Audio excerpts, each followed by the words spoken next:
Good evening. तो guys ये vision की 31 जनवरी एंड 1 फरवरी की डेली करंट अफेयर्स की मैगजीन है। तो चलिए हम आज की फर्स्ट न्यूज स्टार्ट करते हैं। Researchers reveal important clues to understand the death of massive stars. मतलब कि जो मैसिव स्टार्स थे, बहुत जिनका स्टार्स का वेट बहुत ज्यादा था, उनकी डेथ का क्या रीजन है, उस रीजन को अभी रिसर्चर्स ने ढूंढा है।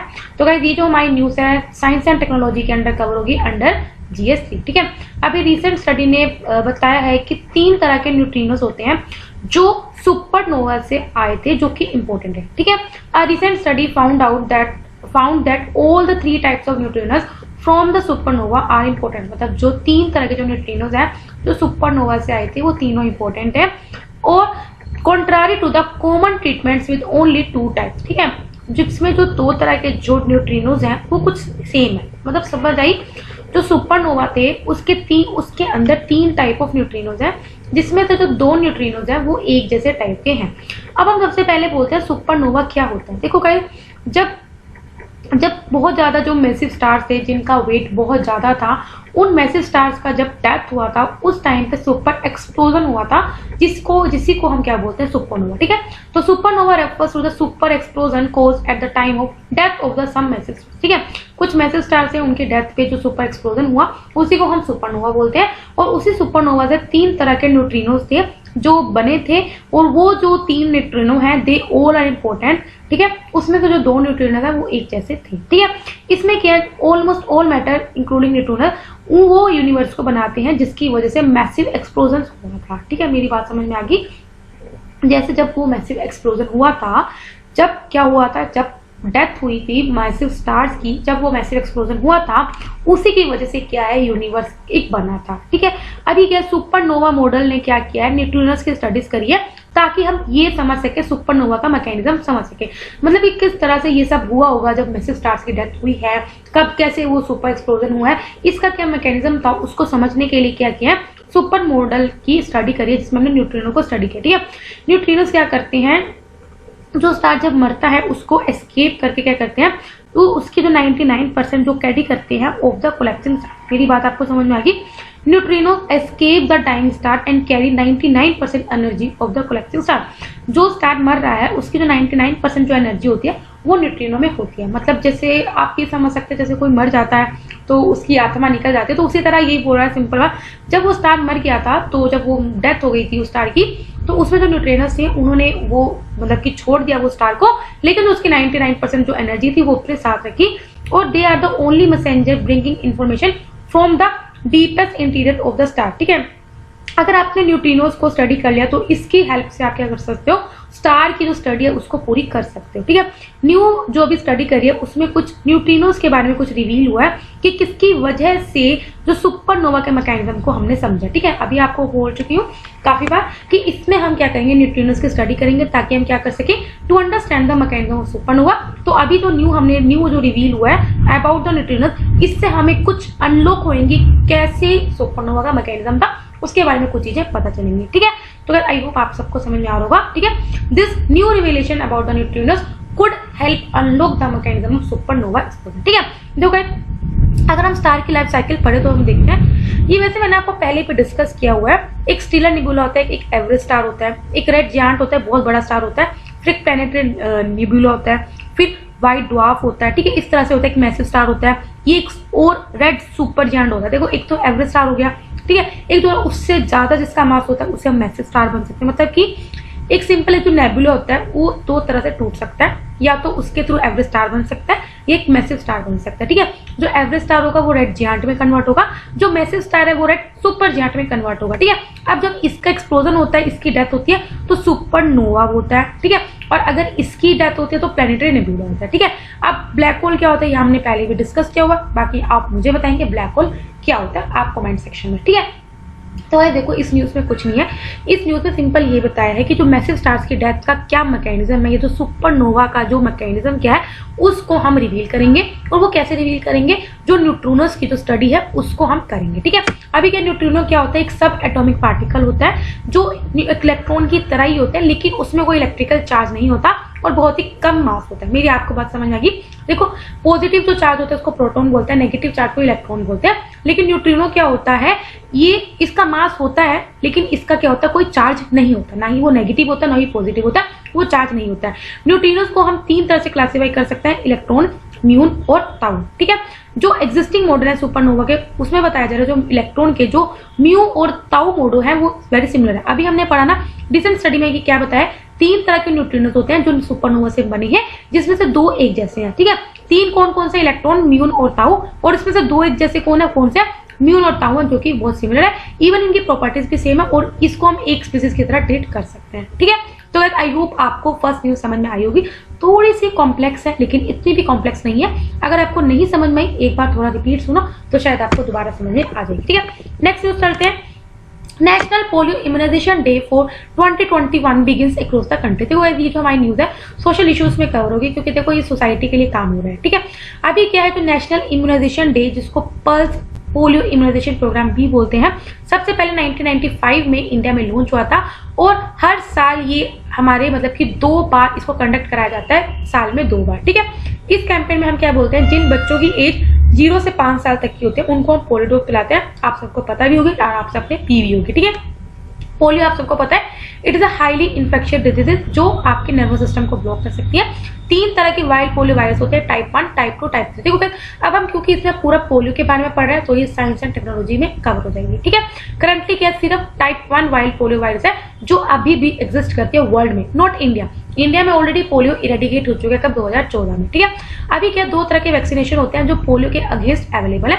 सबसे पहला इनएक्टिवेटेड पोलियो वैक्सीन, एक है ओरल पोलियो वैक्सीन, काफी बार मैंने आपको पढ़ाया हुआ है। इनएक्टिवेटेड पोलियो वैक्सीन में हम क्या करते हैं, जो इस वैक्सीन को बनाया जाता है वो जो पोलियो वायरस जो किल्ड हो चुका है उसके थ्रू हम बनाते हैं और ये इम्यूनिटी प्रोवाइड करता है from all strains of polio. मतलब कि अगर कोई बंदा पोलियो से इन्फेक्टेड है, ठीक है, उसको अगर हम ये इंजेक्शन लगाते हैं तो जो भी पोलियो के उसमें स्ट्रेन होगा उससे उस बंदे को इम्यूनिटी प्रोवाइड करेगा।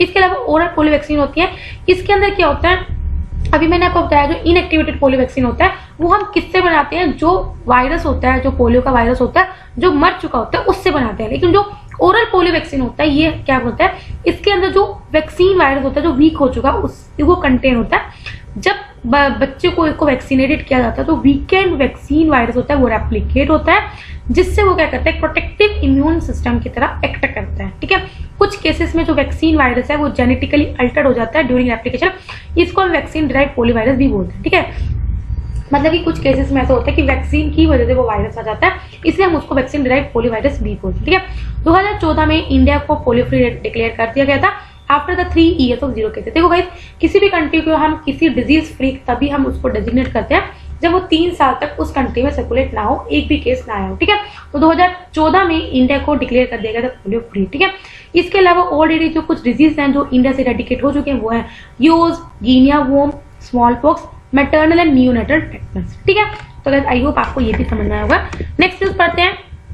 Waste to energy plant in vegetable market gets mention in PM's Mann Ki बात। अभी क्या है आपको पता है, हर मंथ क्या प्रधानमंत्री अपनी मन की बात रखते हैं, तो उसमें क्या है ऐसा उन्होंने बोला है कि किस तरह से हम वेस्ट को एनर्जी में कन्वर्ट कर सकते हैं, स्पेशली वेजिटेबल मार्केट में। ठीक है, उसको मेंशन किया। ठीक है, तो अगर आप वेस्ट टू एनर्जी पढ़ोगे तो ये साइंस एंड टेक्नोलॉजी में कवर होगा। ठीक है, अब क्या है, प्राइम मिनिस्टर ने मेंशन किया कि किस तरह से आप वेस्ट को पावर प्लांट में कन्वर्ट मतलब वेस्ट से आप पावर जनरेट कर सकते हो। ठीक है, एग्रीकल्चर मार्केट में इन सिकंदराबाद। ठीक है, सिकंदराबाद में, ठीक है, जहां पे जो वेजिटेबल और फ्रूट वेस्ट है वो यूज किया जाता है पावर को जनरेट करने में, जिससे हम near about 500 units per day power generate करते हैं और 30 किलोस ऑफ ग्रीन मैन्योर को प्रोड्यूस करते हैं। सिंपल बात समझ में आ गया। सिकंदराबाद में क्या है, एक पावर प्लांट है जिसमें क्या करते हैं, वेस्ट को यूज करके वो इलेक्ट्रिसिटी प्रोड्यूस करते हैं, जिसमें क्या करते हैं, वेजिटेबल और फ्रूट वेस्ट को यूज करके क्या करते हैं, पावर जनरेट करते हैं और एक दिन में वो 500 यूनिट की पावर जनरेट करते हैं, साथ में 30 किलो का ग्रीन मैन्योर भी प्रोड्यूस करते हैं। ये क्या करते हैं, it is being done by making use of, ये हम कैसे करते हैं, मतलब कि जो इन्होंने बोला वेजिटेबल और फ्रूट वेस्ट को यूज करते हैं, जो 10 टन का जो मार्केट वेस्ट रह जाता है उस टन को यूज करके इतनी यूनिट ऑफ एनर्जी प्रोड्यूस करते हैं। ठीक है, वेस्ट टू एनर्जी क्या प्रोसेस है, आपको नाम समझ में आ रहा है, it is the process of generating energy electricity की फॉर्म में या किसी हीट की फॉर्म में फ्रॉम द वेस्ट। ठीक है, ये क्लीन फॉर्म ऑफ एनर्जी है, रिलायबल फॉर्म ऑफ एनर्जी है और रिन्यूएबल फॉर्म ऑफ एनर्जी है। ठीक है। इसके अलावा ये कुछ अमाउंट ऑफ मटेरियल को भी रिड्यूस करेगी। ऑफ कोर्स यार, अगर कोई चीज वेस्ट जनरेट हो रहा है, आप वेस्ट को भी तो कहीं ना कहीं डंप करोगे, उसके लिए फिर आपको लैंडफिल की जरूरत होगी, ठीक है। अब क्या, अगर आप वेस्ट को एनर्जी में प्रोड्यूस कर रहे हो तो आपको दो फायदे हो रहे हैं। एक तो आपको जो मटेरियल को डंप करना है, लैंडफिल में बरी करना है, वो नहीं आपको करना है, और दूसरी तरफ आपकी क्लीन एनर्जी प्रोड्यूस हो रही है। इंडिया अगर हर साल वेस्ट कितना जनरेट करता है, इंडिया 62 मिलियन ऑफ वेस्ट हर साल, 62 मिलियन टन वेस्ट हर साल जनरेट करता है, जिसमें से ओनली 60% ही कलेक्ट हो जाता है और इसमें से ओनली 15% वेस्ट ही प्रोसेस किया जाता है, ठीक है। इससे पहले भी नीति आयोग ने स्वच्छ भारत अभियान मिशन के अंडर बोला था कि हमें 800 मेगावाट को वेस्ट को हमने एनर्जी में कन्वर्ट करना है बाय 2018 to 2019। इसके अलावा इसको प्रपोज, इसमें ये भी बोला गया था नीति आयोग ने कि हम सेटअप करेंगे waste to energy corporation of India, ठीक है। आपके waste to energy power plant को क्या चैलेंजेस हैं जो वो फेस कर रहे हैं। सबसे पहले क्या होता है, देखो वेस्ट जिससे हम एनर्जी प्रोड्यूस करते हैं उसमें क्या होता है, जो वेस्ट होता है, सॉलिड वेस्ट होता है, उसको सेग्रीगेट करना पड़ता है, ठीक है। जैसे बोलते हैं गीला कूड़ा अलग डाले, सूखा कूड़ा अलग डाले, तो एक सेग्रीगेट करना ही एक खुद में एक बड़ा चैलेंज है जो भी अवेलेबल नहीं है। उसके अलावा क्या होता है, जो वेस्ट होता है उसका जो मॉइस्चर कंटेंट होता है वो ज्यादा होता है और उसकी जो कैलोरीफिक वैल्यू होती है कम होती है, ठीक है। इसके अलावा जो जनरेट करेगी इलेक्ट्रिसिटी, उस इलेक्ट्रिसिटी की जो कॉस्ट होगी वो बहुत ज्यादा होगी, क्योंकि उसमें स्टेप्स जो होंगे, नंबर ऑफ स्टेप्स वो ज्यादा होंगे, क्योंकि कोई भी वेस्ट होगा आपको उसको पहले क्या करना पड़ेगा, थोड़ा क्लीन भी करना होगा, ठीक है। तो उसी में आपकी बहुत ज्यादा एनर्जी कंज्यूम हो जाएगी, जिस वजह से वो जो क्या होगी, कॉस्ट ऑफ इलेक्ट्रिसिटी बढ़ जाएगी, ठीक है। इसके अलावा कुछ और मेथड्स हैं जिसके थ्रू हम वेस्ट को एनर्जी में कन्वर्ट करते हैं, जैसे इंसिनरेशन। इसमें हम क्या करते हैं, जो वेस्ट को हम क्या करते हैं, डिग्रेड करते हैं हाई प्रेशर पे, सॉरी हाई टेम्परेचर में। थर्मल का मतलब क्या, हाई टेम्परेचर पे हम क्या करते हैं, उस वेस्ट को डिग्रेड करते हैं। पायरोलिसिस या गैसिफिकेशन में हम क्या करते हैं, इसमें भी हम ज्यादा टेम्परेचर पे क्या करते हैं, लाइक हीट प्रोड्यूस करते हैं ताकि हम क्या करते हैं, वेस्ट को डिग्रेड कर सके। बायोमिथेनेशन और फर्मेंटेशन में हम क्या करते हैं, इसमें हम एंजाइम यूज करके क्या करते हैं, जो वेस्ट में जो ऑर्गेनिक मैटर होता है उसको एंजाइम के हेल्प से डिकम्पोज करते हैं। बाय माइक्रोबियल एक्शन, ताकि हम मीथेन गैस को प्रोड्यूस कर सकें या अल्कोहल को प्रोड्यूस कर सकें। आपको पता है फर्मेंटेशन क्या होता है, जब आपकी अल्कोहल को प्रोड्यूस करते हैं तो उस प्रोसेस में फर्मेंटेशन ही यूज होता है, ठीक है। उसमें भी हम क्या करते हैं, जो गन्ना, जो शुगर फैक्ट्रीज होती हैं, शुगर मिल के बाद जो बगैस निकलता है, जो गन्ना होके निकल जाता है, तो उसी गन्ने को तो हम यूज करते हैं, ठीक है। इलेक्ट्रोकेमिकल कन्वर्जन से भी हम वेस्ट को एनर्जी से क्या कन्वर्ट कर सकते हैं। इसमें रिडक्शन ऑक्सीडेशन प्रोसेस यूज करते हैं, जो क्या करता है, ट्रांसफर करता है इलेक्ट्रॉन्स को from organic waste to generate electricity and bio hydrogen gas, ठीक है। तो अभी आप इस पे ज्यादा दिमाग ना लगाओ, हमारी इसमें क्या इंपॉर्टेंट है, देखो आपको पता है आजकल यूपीएससी एप्लीकेशन बेस्ड ज्यादा पूछता है, ठीक है। तो आपसे डायरेक्ट पूछ सकते हैं इंसिनरेशन, पायरोलिसिस, बायोमिथेनेशन, ये किससे रिलेटेड मेथड है, तो आपको पता होना चाहिए it is related to the producing waste to energy methods, ठीक है। नेक्स्ट है महाराष्ट्र कर्नाटक बॉर्डर डिस्प्यूट, ठीक है। तो गाइस अभी देखो ये डिस्प्यूट है, तो हमारी जो इस तरह की न्यूज है ना इंटरनल सिक्योरिटी में कवर हो जाती है, ठीक है। अभी जो महाराष्ट्र और कर्नाटक में डिस्प्यूट है वो नियर अबाउट 7000 स्क्वायर किलोमीटर को एरिया को लेके है, जो महाराष्ट्र के बॉर्डर के साथ लगता है कर्नाटक के। कहाँ, किस किस डिस्ट्रिक्ट में, बेलगावी, उत्तरा कन्नड़, बिदार और गुलबर्ग, इन 4 डिस्ट्रिक्ट्स में क्या है, डिस्प्यूट्स हैं महाराष्ट्र और कर्नाटक को लेके। ये सभी जो एरियाज हैं वो मराठी स्पीकिंग पीपल्स के द्वारा डोमिनेट किए जा रहे हैं, और महाराष्ट्र चाहता है कि इस जो ये 4 रीजन्स हैं वो महाराष्ट्र स्टेट के साथ क्या कर दीजिए, मर्ज कर दीजिए, ठीक है। जबकि ये कर्नाटक में पड़ते हैं। कर्नाटक ने ये बोला है कि जो ये बाउंड्रीज है, ये ऑलरेडी जो बाउंड्रीज आपने फाइनल की हुई है वही फाइनल है, और बाउंड्री को ना ही टेंटेटिव किया जाए और ना ही फ्लेक्सिबल किया जाए, ठीक है। आपको पता है हमारा जो इंडिया है वो क्या है, इनडिस्ट्रक्टेबल, मतलब कि डिस्ट्रक्टेबल स्टेट्स ऑफ, मतलब कि हमारा जो यूनियन है वो आप डिस्ट्रक्ट नहीं कर सकते, लेकिन जो अंदर की स्टेट्स हैं उसको आप डिस्ट्रक्ट कर सकते हो, ठीक है। तो जो डिस्प्यूट है वो 1956 में भी आया था, जब स्टेट रीऑर्गेनाइजेशन कमीशन ने बोला था कि ये जो एरियाज है वो कर्नाटक को जाएंगे, जिसमें ये बताया गया जो 50% पॉपुलेशन है वो कन्नड़ स्पीकिंग है। मेरी बात समझ आएगी था। 1956 में आपको पता है स्टेट रीऑर्गेनाइजेशन कमीशन था, जिसके थ्रू ही क्या किया है, स्टेट्स को डिवाइड किया गया है, ठीक है। तो उसी स्टेट ने क्या किया था, इसी एक्ट ने क्या किया था, ये जो डिस्ट्रिक्ट्स हैं वो कर्नाटक को दिए थे। क्यों, क्योंकि उस वक्त 50% से जो पॉपुलेशन थी वो कन्नड़ स्पीकिंग थी, लेकिन महाराष्ट्र ने क्लेम किया है कि 1956 में भी जो मराठी स्पीकर्स थे वो ज्यादा थे as compare to Kannada speaker in area में, ठीक है। फिर महाजन कमीशन आया था 1967 में, उन्होंने रिकमेंड किया था कि इन डिस्ट्रिक्ट्स के 264 विलेजेस हैं वो महाराष्ट्र को दे दिया जाए, लेकिन महाराष्ट्र ने इस रिपोर्ट को रिजेक्ट कर दिया था और बोला था ये इम्प्लीमेंट नहीं होगा। फिर अब क्या मैकेनिज्म है ताकि हम महाराष्ट्र और कर्नाटक के बीच के डिस्प्यूट्स को रिजोल्व कर सके। सबसे पहले आर्टिकल 3 पार्लियामेंट को एम्पावर करता है कि वो न्यू स्टेट या किसी भी एरिया को अल्टर कर सकता है, किसी की बाउंड्री को, या फिर स्टेट्स के नेम को भी अल्टर कर सकता है। ये आपको भी मैंने अभी बताया। इसके अलावा आर्टिकल 131 सुप्रीम कोर्ट को पावर देता है कि वो सेंट्रल स्टेट रिलेशंस को एक्सक्लूसिवली डील कर सकता है, ओरिजिनल जुरिसडिक्शन के अंदर आता है। ठीक है, 2004 में महाराष्ट्र गवर्नमेंट सुप्रीम कोर्ट के पास गई थी इस डिस्प्यूट को लेकर। आर्टिकल 263 के अंदर प्रेसिडेंट के पास पावर है कि वो इंटर स्टेट काउंसिल क्रिएट कर सकता है। देखो इंटर स्टेट काउंसिल कौन सी बॉडी है? कॉन्स्टिट्यूशनल बॉडी है, लेकिन ये परमानेंट बॉडी नहीं है, ये आपको पता होना चाहिए क्योंकि आपसे पूछ लेते हैं। जैसे फाइनेंस कमीशन है, वो भी कॉन्स्टिट्यूशनल बॉडी है, लेकिन वो परमानेंट बॉडी नहीं है। जब लगता है कि उसकी जरूरत है तो हम उसको क्रिएट कर लेते हैं। ठीक है, उसी तरह इंटर स्टेट काउंसिल भी क्या परमानेंट बॉडी नहीं है। प्रेसिडेंट के पास पावर है कि वो इंटर स्टेट काउंसिल को क्रिएट कर सकता है जो एडवाइस देगा इंटर स्टेट डिस्प्यूट को रिजोल्व करने पे। ठीक है, तो आई होप आपको समझ में आएगा। ये महाराष्ट्र है, ये कर्नाटक है। इन डिस्प्यूट्स पे यहाँ पे जो 4-5 डिस्ट्रिक्ट है उनको लेके दोनों में डिस्प्यूट है। ठीक है, नेक्स्ट बात करते हैं। Only 2.8% plantation target achieve under the green India mission economic survey. देखो ये अभी इकोनॉमिक सर्वे है, आप सबको पता है। तो उसमें क्या है, जो ग्रीन इंडिया मिशन के अंदर जो हमारा टारगेट था उसमें ओनली 2.8% ही हमारा अचीव हुआ। ठीक है, अभी क्या था, ग्रीन इंडिया मिशन जो लॉन्च हुआ था वो 2014 में हुआ था, ताकि हम क्या कर सके, इंडिया का जो फॉरेस्ट कवर जो डिमिनिश हो रहा था उसको प्रोटेक्ट कर सके, रिस्टोर कर सके और एनहेंस कर सके। ठीक है, ताकि क्लाइमेट चेंज को एड्रेस कर सके by combination of adaptation and mitigation measure, मतलब कि कुछ ऐसे मेजर अडेप्ट करें और जो हमारी प्रॉब्लम्स है उन्हें मिटिगेट करें। ये जो 8 मिशन है उसके अंदर एक मिशन था, उसके अंदर ही इस प्लान को बनाया गया था, that is the national action plan of climate change, उसी का एक पार्ट था।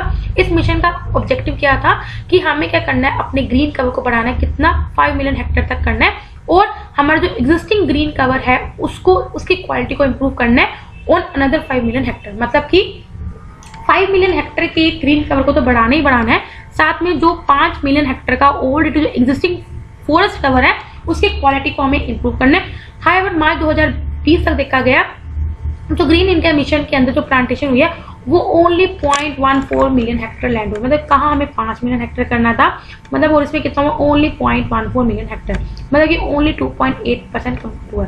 इसके अलावा ऑब्जेक्टिव क्या था, हमें अपनी इकोसिस्टम सर्विसेज को इंप्रूव करना है। जैसे ऑफकोर्स यार, आप प्लांटेशन करोगे, एफोरेस्टेशन करोगे तो कार्बन कैप्चर एंड स्टोरेज बढ़ेगा, बायोडाइवर्सिटी कंजर्व होगी।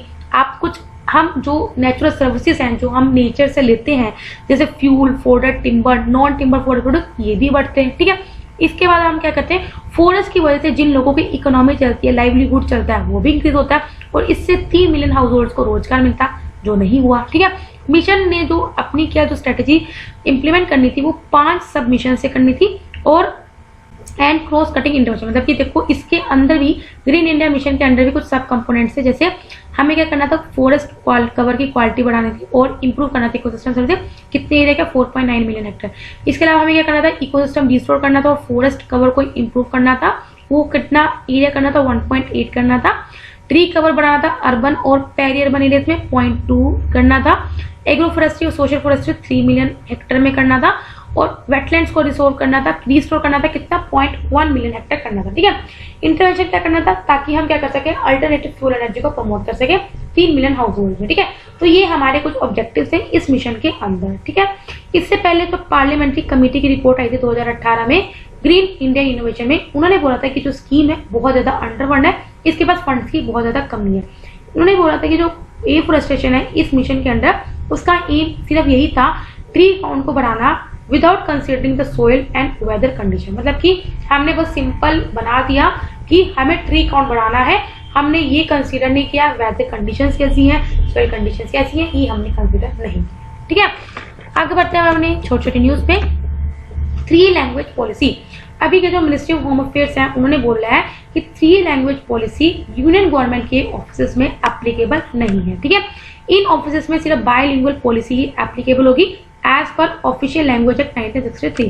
3 लैंग्वेज पॉलिसी सबसे पहली बार सेंटर ने डिवाइस की गई थी थ्रू नेशनल एजुकेशन पॉलिसी 1960। आपको पता है अभी आपके जो स्कूल होते हैं उसमें 3 लैंग्वेजेस हैं, इंग्लिश, हिंदी और थर्ड जो आपकी रीजनल लैंग्वेज है वो 3 लैंग्वेज पॉलिसी सिर्फ सेंटर ने कंपल्सरी की गई है थ्रू नेशनल एजुकेशन पॉलिसी। ठीक है, पॉलिसी मैंडेट करती है स्टेट्स को कि वो 3 लैंग्वेज फॉर्मूला अडॉप्ट कर सकते हैं फॉर सेकेंडरी स्टेट एजुकेशन। ठीक है, 3 लैंग्वेजेस में से हिंदी या फिर कोई ऐसी मॉडर्न इंडो लैंग्वेज जो हिंदी स्पीकिंग एरियाज में, इंग्लिश और रीजनल लैंग्वेज क्या है रिस्पेक्टिव स्टेट्स की। ठीक है, नेक्स्ट है CPTPP, that is a comprehensive and progressive agreement for trans Pacific partnership. देखो भाई, यूके ने अनाउंस किया है कि वो क्या करेगा, इसकी मेंबरशिप के लिए अप्लाई करेगा ताकि अपने trade links Asia Pacific region के साथ बढ़ा सके और यूरोपियन यूनियन को मतलब कि अभी आपको पता है ब्रेक्सिट हुई थी जब यूरोपियन यूनियन से यूके ने लीव किया था, तो क्या चाहता है यूके कि अब अपनी जो ट्रेड की जो डील्स है वो एशिया पैसिफिक रीजन में बढ़ा सके। ठीक है, अभी क्या है, जो comprehensive and progressive agreement for trans Pacific agreement, ये फ्री ट्रेड एग्रीमेंट है किसके से बीच में, 11 कंट्रीज के बीच में। कौन कौन सी, Australia, Brunei Darussalam, Canada, Chile, Japan, Malaysia, Mexico, Peru, New Zealand, Singapore, Vietnam, जो कि 2018 में साइन हुआ। ठीक है, कंट्रीज अकाउंट करते हैं, जो 11 कंट्रीज हैं, इनकी अगर आप देखो world economy 13% of world economy hold करती है और ये 11 की 11 कंट्रीज एग्री हैं ताकि तारीफ को जो ड्यूटीज है उनको कम किया जाए क्रॉस बॉर्डर ट्रेड पे as much by 98% after ratification. ठीक है, जितनी भी ड्यूटीज लगती है हमको 98% तक घटा सके, ये इनका ऑब्जेक्टिव है। नेक्स्ट है Periyar tiger reserve, very important. ठीक है, सबसे पहले इसकी लोकेशन देख लेते हैं, कहाँ लोकेटेड है। It is located in the high ranges of western Ghat at Kerala, Kerala में है। ठीक है, इसकी जो हाईएस्ट पीक है वो कोटामला है, वेरी इंपॉर्टेंट। ठीक है, ये 700 मिलीमीटर की एनुअल एवरेज रेनफॉल रिसीव करता है और मुलायर और पेरियार रिवर्स ड्रेन करते हैं यहाँ पे। यहाँ पे जो ट्राइबल कम्युनिटीज है वो कौन कौन सी है, मन्नास, पलियास, मालायरनास, माला पंड्रामस, पुरालिस और उलादन। ठीक है, फ्लोरा फोना पता होना चाहिए, lion tailed macaque, bonnet macaques, Nilgiri langur, mahseer fish, Asian elephant, Bengal tiger, Indian bison, sambar deer, smooth coated otter, ये सब यहाँ का फ्लोरा है। फोना का देखा जाए तो एवरग्रीन फॉरेस्ट है, क्योंकि भाई वेस्टर्न घाट में आपको पता है वेस्टर्न घाट्स में जो रेनफॉल है वो काफी अच्छी है। ठीक है, इसके अलावा ये ओनली साउथ इंडियन कॉनिफर यहाँ पे पोडोकार्पस ये पाया जाता है। आपको पता है जो कॉनिफरस जो फॉरेस्ट है वो मैक्सिमम हिमालयस की तरफ ही पाए जाते हैं, लेकिन साउथ इंडिया में सिर्फ ओनली जो कॉनिफरस फॉरेस्ट हो ये यहाँ पे पाया जाता है। ठीक है, नेक्स्ट है इंडियन कोस्ट गार्ड, ये आपको पता ही हमारी फोर्थ वो है। इंडियन कोस्ट गार्ड 1977 में एस्टेब्लिश हुआ था। इन्होंने अभी 45th डे अपना एनिवर्सरी सेलिब्रेट किया है, जो मिनिस्ट्री ऑफ डिफेंस के अंदर ऑपरेट होता है। ये जो आईसीजी है वो second layer of the third layer coastal security scheme of India है। ये क्या है, देखो मैराइन पुलिस है अप टू 12 नॉटिक माइल तक की। ये इंडियन कोस्ट गार्ड कहाँ से 12 नॉटिक माइल 200 नॉटिक माइल तक। ठीक है, ये क्या करती है, मतलब प्रोटेक्शन प्रोवाइड करती है। और इंडियन नेवी जो आपको प्रोटेक्शन प्रोवाइड करती है वो बियॉन्ड 200 नॉटिक माइल तक करती है, लेकिन जो उससे पहले 12 से लेकर 200 नॉटिक माइल तक जो आपको प्रोटेक्शन प्रोवाइड करती है वो हमारी इंडियन कोस्ट गार्ड करती है। बाकी जब आपका डिस्टेंस 2000 नॉटिक माइल से ज्यादा हो जाए तो आपको इंडियन नेवी प्रोटेक्शन प्रोवाइड करती है। ठीक है, तो इंडियन कोस्ट गार्ड है वो क्या कर सकती है, किसी भी एक्सक्लूसिव इकोनॉमिक जोन को सर्च कर सकती है, वहां से किसी भी वेसल को सीज कर सकती है। And it is the first force जिसने वुमेन ऑफिसर्स को डिप्लॉय किया गया है अपने ऑपरेशनल रोल्स में बोर्ड शिप्स में। ठीक है, नेक्स्ट है वर्ड लिप्रोसी डेज। देखो लिप्रोसी एक्चुअली है कि ये हैंसन डिजीज है, क्रॉनिक मतलब कि लंबे समय तक रहती है, बैक्टीरियल इन्फेक्शन है। देखो वेरी इंपॉर्टेंट पूछ लेते हैं, वायरल है, बैक्टीरियल है, प्रोटोजोअल है, वायरस है, तो पता होना चाहिए। बैक्टीरियल इन्फेक्शन है, किसकी वजह से होती है, caused by bacterium called mycobacteria leprae. वो कैसे ट्रांसमिशन होती है, ये एयरबोर्न मतलब एयर से थ्रू ट्रांसफर हो सकती है अगर कोई इंडिविजुअल इफेक्टेड है। ठीक है, अभी क्या है, वर्ल्ड लिप्रोसी डे को ऑब्जर्व किया गया लास्ट संडे इन जनवरी एवरी ईयर। हर साल जनवरी का जो लास्ट संडे होता है उस दिन हम वर्ल्ड लिप्रोसी डे को मनाया जाता है। India is home to highest number of new cases of leprosy, leprosy के जो न्यू केसेस हैं उसमें इंडिया सबसे टॉप अपना नंबर बनाता है। गवर्नमेंट ने क्या स्टेप्स लिए गए इसको इरेडिकेट करने के लिए, एक है नेशनल लिप्रोसी एलिमिनेशन प्रोजेक्ट जो कि 1993 में स्टार्ट किया गया था। इसके अलावा स्पर्श लिप्रोसी अवेयरनेस कैंपेन जो कि 2017 में स्टार्ट किया गया था। ठीक है, आगे बढ़ते हैं। Prabuddha Bharat that is the awaken India. ठीक है, प्राइम मिनिस्टर ने क्या किया है, Prabuddha Bharat that is the awaken India की 125th बर्थ एनिवर्सरी को सेलिब्रेट किया है। ये इसको हम क्यों बनाते हैं, ये रामाकृष्ण ऑर्डर की मंथली जर्नल थी, इसको स्वामी विवेकानंद ने स्टार्ट किया गया था 1896 में। आप सबको पता होगा रामाकृष्ण मिशन को किसने फाउंडेड किया था, स्वामी विवेकानंद ने। ठीक है, ये आर्टिकल कैरी करता है ऑन सोशल साइंसेज ह्यूमैनिटीज, जिसके अंदर historical, psychological, cultural and social science की थीम्स होती है। जर्नल को एक साइंटिफिक सिग्निफिकेंट मीडियम माना जाता है ताकि हम इंडिया के एशियन स्पिरिचुअल विजडम को स्प्रेड कर सके। बाल गंगाधर तिलक, श्री अरबिंदो घोष, नेताजी सुभाष चंद्र बोस, सिस्टर निवेदिता, सर्वपल्ली राधाकृष्ण, इन्होंने अपनी राइटिंग्स को कंट्रीब्यूट किया गया टुवर्ड्स दिस जर्नल। ठीक है, गाइस ये क्या है, अवेकन इंडिया एक जर्नल है जिसकी 125th बर्थ एनिवर्सरी को सेलिब्रेट किया, किसने, हमारे प्रधानमंत्री ने, किसके द्वारा स्टार्ट किया गया था, स्वामी विवेकानंद के द्वारा स्टार्ट किया गया था। इसमें क्या है, आर्टिकल्स हैं सोशल साइंस पे, ह्यूमैनिटीज पे, और कुछ कॉन्ट्रीब्यूशन हमारे इन ऑथर्स ने, जो हमारे फ्रीडम फाइटर्स रह चुके हैं, इन्होंने भी इस जर्नल में अपने कॉन्ट्रीब्यूशन को कॉन्ट्रीब्यूट किया है। आज की लास्ट में आदि महोत्सव। आदि महोत्सव आपको पता ही होगा नेशनल ट्राइबल फेस्टिवल है, और ये ज्वाइंट इनिशिएटिव किसका, मिनिस्ट्री ऑफ ट्राइबल अफेयर्स और साथ में ट्राइब फेड का, that is the tribal cooperative marketing development federation of India. Very important guys, आपको पता होना चाहिए, हमने लास्ट ईयर भी पढ़ा था। ये फेस्टिवल शोकेस करती है जो भी ट्राइबल लोगों की ट्रेडिशनल आर्ट एंड हैंडीक्राफ्ट को शोकेस करती है, और हमारी कंट्री के कल्चरल हेरिटेज को शो करती है। ठीक है, तो गाइस यहाँ पे डेली करंट अफेयर्स कंप्लीट होते हैं। अगर आपको पसंद आए लाइक करना, कोई डाउट हो कमेंट करना। तब तक बाय बाय, टाटा।